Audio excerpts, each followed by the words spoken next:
today with Ring of Honor on HDNet superstar Orange Cassidy. Well, the first question actually comes from me. Could you take your sunglasses off, please? We're indoors. I'm not gonna take my sunglasses off. I'll tell you what. You pop that shirt off, and I'll answer any question you want me to. Okay. The second. Hold on. I'm getting a time cue here. We're done. We're done with you today. OC. You're gonna go.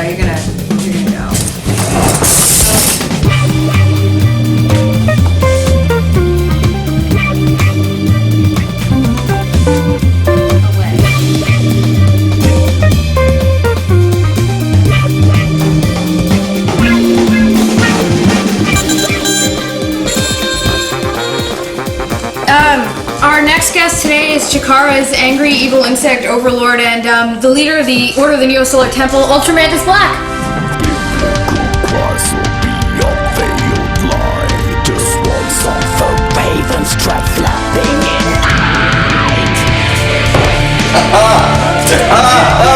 Oh, it's a pleasure to make your acquaintance, Miss Q. Yeah. Alrighty. What a delight. Thank you. Mwah. Thank you. Woof, woof, woof. Yes.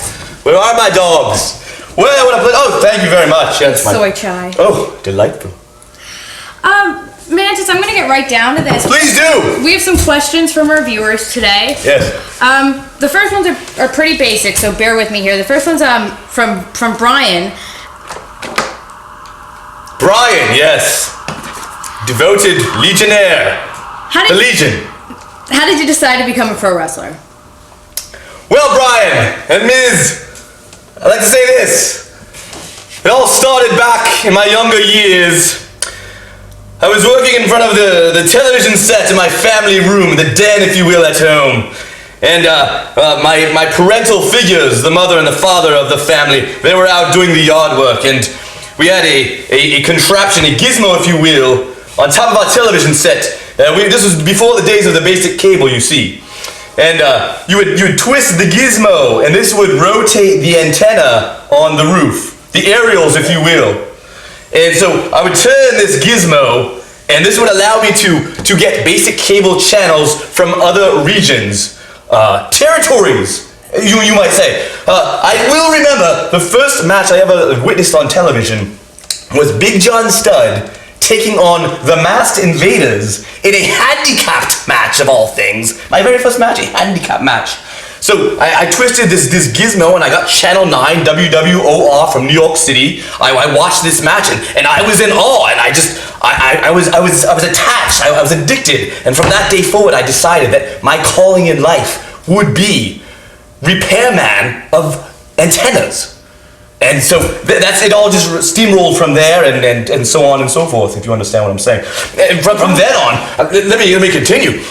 There would be nights, the mother and the father, they would go on to the Catholic Mass, the services, if you will, on Saturday night. I, however, would feign an illness so that I may stay home and adapt that cable, that antenna switcheroo to the Financial News Network, which on 5:30 on Saturday evenings, it would show Polynesian pro wrestling. Yes, and then my family, as they are worshiping, and afterwards attending Patsy's hot dogs, to devour some, the flesh of my brethren. I, on the other hand, was learning the skills of the suplexes, the headlocks. Am I going on too much information? No, I think you're getting somewhere eventually. Yes.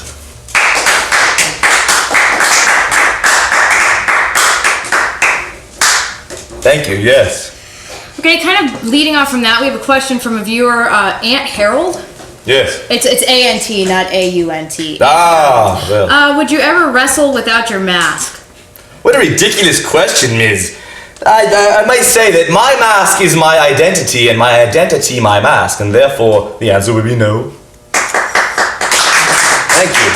Can I touch it? Yes, please.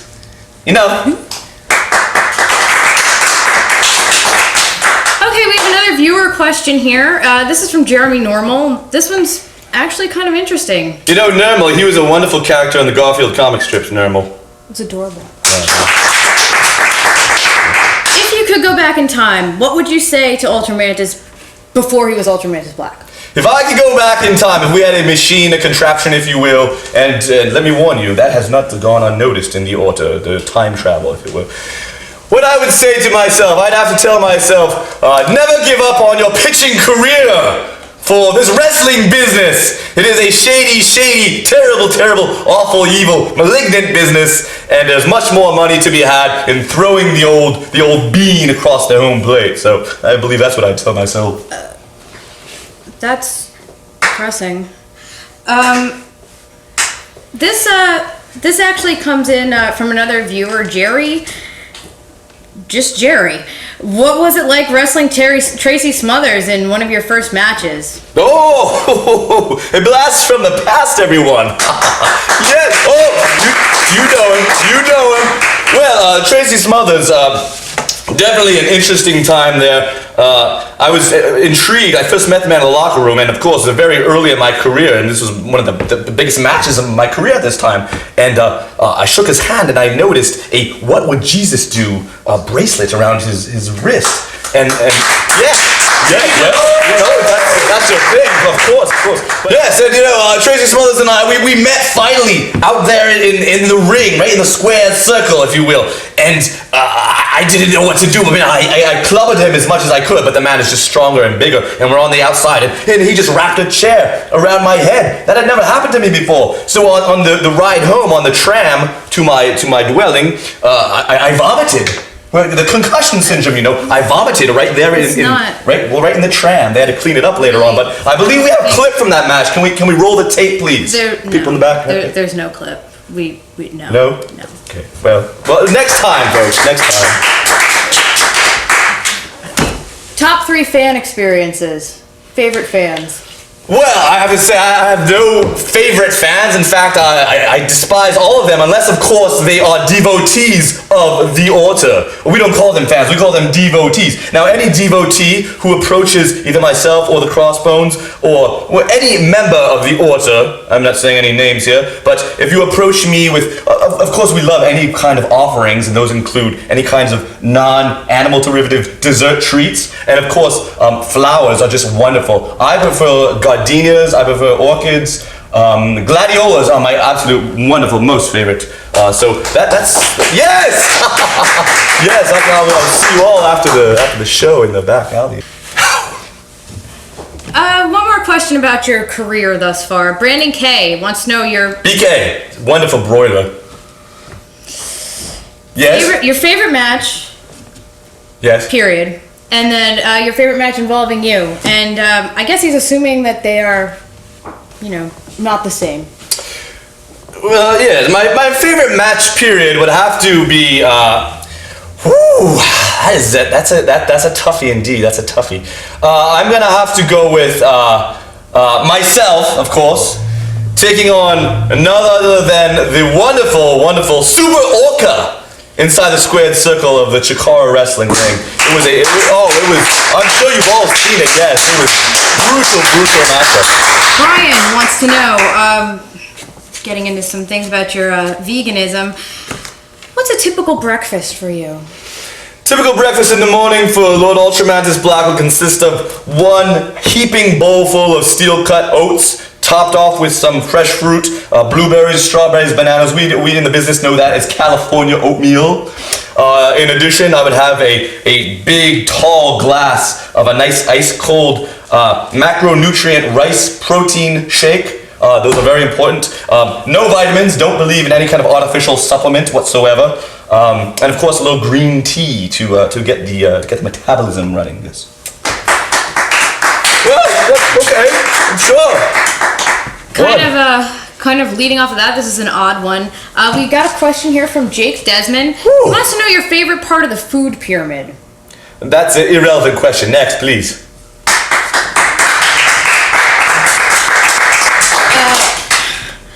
We have a question from Zia. Hi, Zia. What else does the order do to prepare for battle? Like, what's your workout strategy? And I'm curious myself, because obviously you and Crossbones are in very different conditions. Yes, his condition quite critical. Yeah. Yes, but seriously, folks, we undergo some very rigorous personal training. Of course, my personal yoga instructor, the Golden Palomino, Larry Sweeney, I take his yoga instruction very seriously. Yes, Palomino has taught me everything I know as far as the yoga and anything from kind of the Eastern arts and meditation and whatnot. As far as in the gym, when I hit the irons, I basically do all of the opposite techniques and exercises as Hydra, if you're familiar with that young man. Oh, he's evil piece of trash boy. I mean, something's working for him. Yeah, I know. We'd rather not discuss that. That has been. What's the J-Brone, as they say in some circles, you know? we might come back to Hydra. Okay, sure, if you're into that kind of thing. This is an anonymous viewer.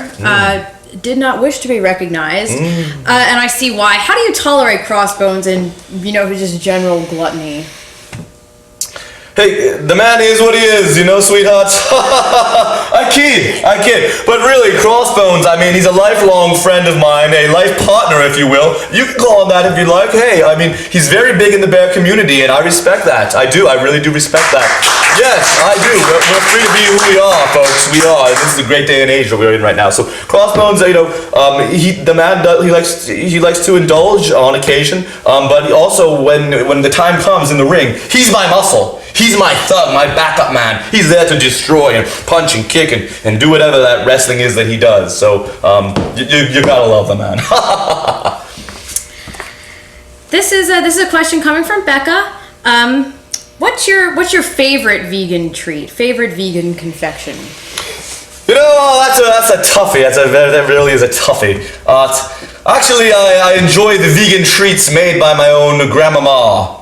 Yes, Grammy I call her. She's very, very, very good with the baked goods, the Slavic baked goods and the Polish and the Italian and Your Slavic grandmother is vegan? What? Yours is not? She's not Slavic. Well, there we go. We'll disagree to disagree. The next question here comes from John Zandig. The icon, yes. Please, yes. Current plans in Chikara for the Order of the Neo-Solar Temple. And I mean, I understand if you have to kind of keep that under wraps, but if you give us a little preview, I think we'd appreciate that. Hey, right? Folks, we've been destroying this pro wrestling since day one. Am I right? Yes. We have been, and we'll continue to do so. We will destroy it at every turn. But of course, we're experimenting with some new science, if you will, in the order. I don't want to go too far in depth with that, but basically, can I say familiar? Yes. Okay. That's Yes. Well, that kind of raises a question in my mind. The Neo-Solar Temple, where is this? Like, what if I were to show up on the doorstep, presuming I could find it? What would I find? What is this? This? What is the Neo-Solar Temple? I don't. Where? A T-shirt printing, I'd assume. Let me tell you this. Vegan bakery. Let me tell you this, my dear friend. The Neo-Solar Temple was an idea, a concept, a religion, if you will, first put together by the union of both myself and Brother Ernest Angel. If you're familiar with Brother Angel, well, him and the choir boys, Jimmy and Tommy Baker, we all got together and we decided on this concept of what we like to call Wrestling Village, USA. Yes, a fundamental town where we would just get together and we would all things wrestling.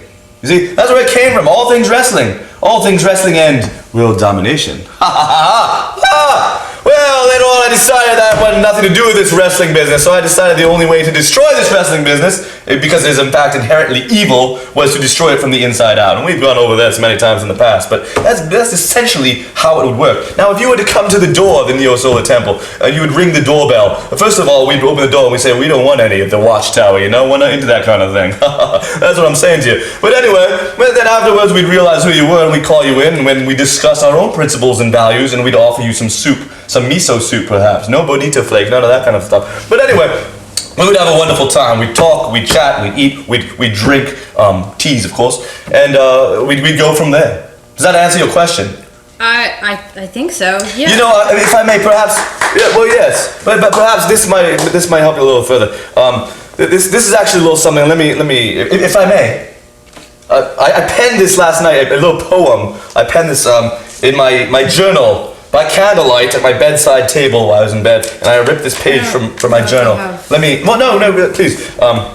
This probably would sum up things a little bit more succinctly for me. I'm Cousin Casey from down on the farm. I'm the youngin' among them. I've got that country charm. I will take you to the mat with my hugs and my kisses, with my hugs and my kisses, with my hugs and my kisses. I'm Cousin Casey and I'm Restlicious. Yes, thank you.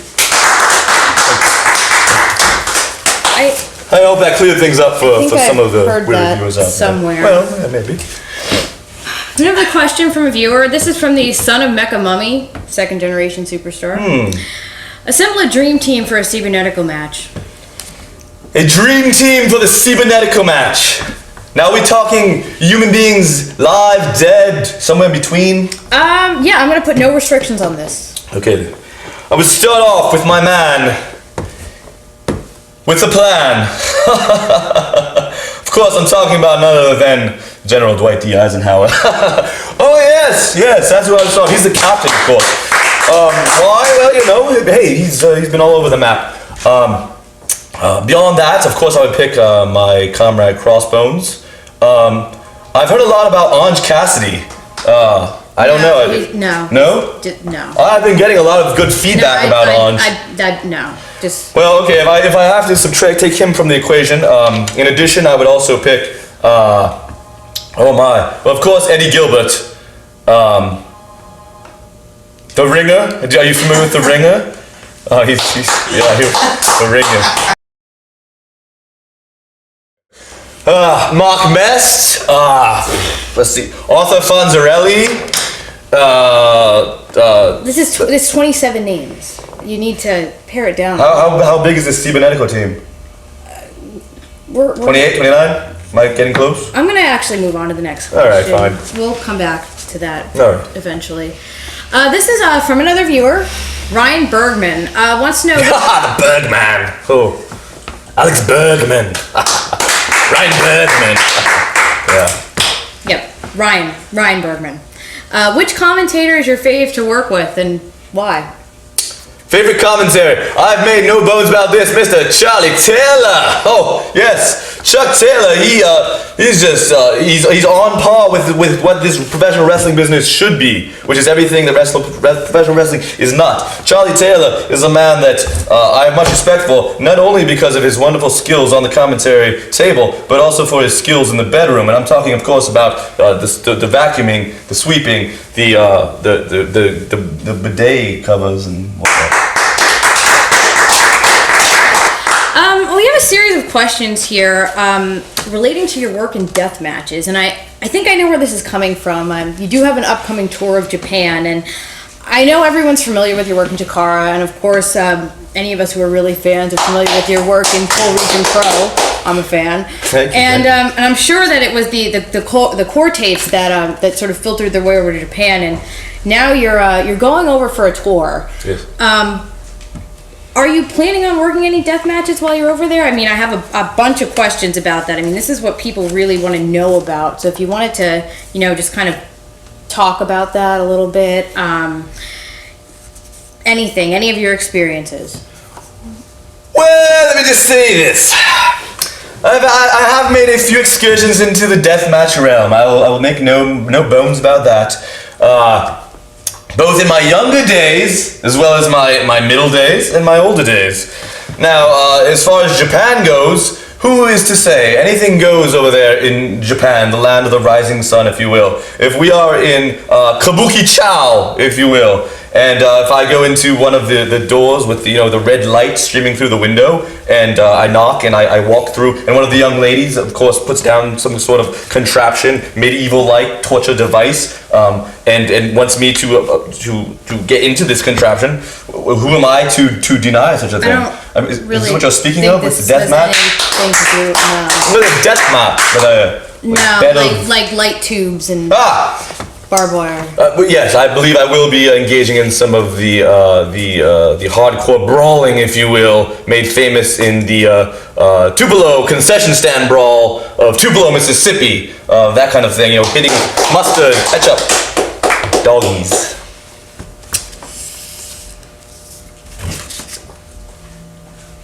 Oh, this is an interesting question. It's about Orange Cassidy? It's not about Orange Cassidy. Will Ultra Zero ever team again? A very interesting question that you have there about Ultra Zero. Mr. Zero, he and I go way, way, way back. And we've had our differences. You know what I'm saying? I mean, we were allies, and then we were at opposite sides of the spectrum, and we did not agree. But ultimately, Mr. Zero, a man whose wedding I actually was a party to. I of course was at the birth of his 5 newborn sons. I was a godfather at their baptism and confirmation and communion and anointing of the sick. So yes, who's to say with Mr. Zero? Anything could happen in the future, and anything will happen. And I hope that one day, if that reunion takes place, it takes place on this very show, Ms. Q. That would be fantastic. Yeah, I would hope so. Okay, we have another question here. Excuse me, I must take this. Please. No. Hello. Yes. Well, I guess this is as good a time as any. I want to announce the winner of our Submit Questions for Ultramantis Black contest. Congratulations, Jeremy Normal. You've won 2 ravioli DVDs.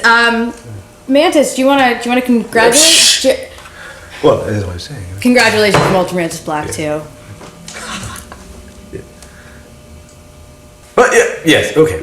Yes, we'll chat this. Okay, wait. We'll discuss it further over. Yes, thank you. Our last viewer question comes from Mass Distraction. Are there any evil villains from, say, the 80s you looked up to when you were growing up, fooling with the TV gizmo or whatever your story is? Number 1, Pitfall Harry. Number 2, Subway Vigilante Bernard Getz. That's about it. Okay, just to kind of wrap this up, I want to kind of get a little dialogue going on here. I'm going to throw some names out at you, and just give me a quick thought on, let's see here, Blind Rage. Blind Rage, his time in the Neo Solar Temple should surely not be forgotten. Currently working as a karaoke singer under the pseudonym Neko in a bar near you. Let's see here, Bryce Remsburg. Bryce Remsburg, incompetent, has some sort of vision problem which he needs to have taken a look at. I believe he has some sort of refractory type of condition. I don't really think any of that's true. No? Sean Mooney. Sean Mooney, wow. Next. Randy the Ram Robinson. That's a fictional character from a television program. Next, please. How about Hydra? Hydra? I believe we've already touched on Hydra previously in this interview. The man's a no good Nick. Let's get a little bit deeper into this. Like, what about his little incident with pharmaceutical performance enhancing sort of? I was against that from day one. He was addicted to the HGH, the PCD, the RTD2.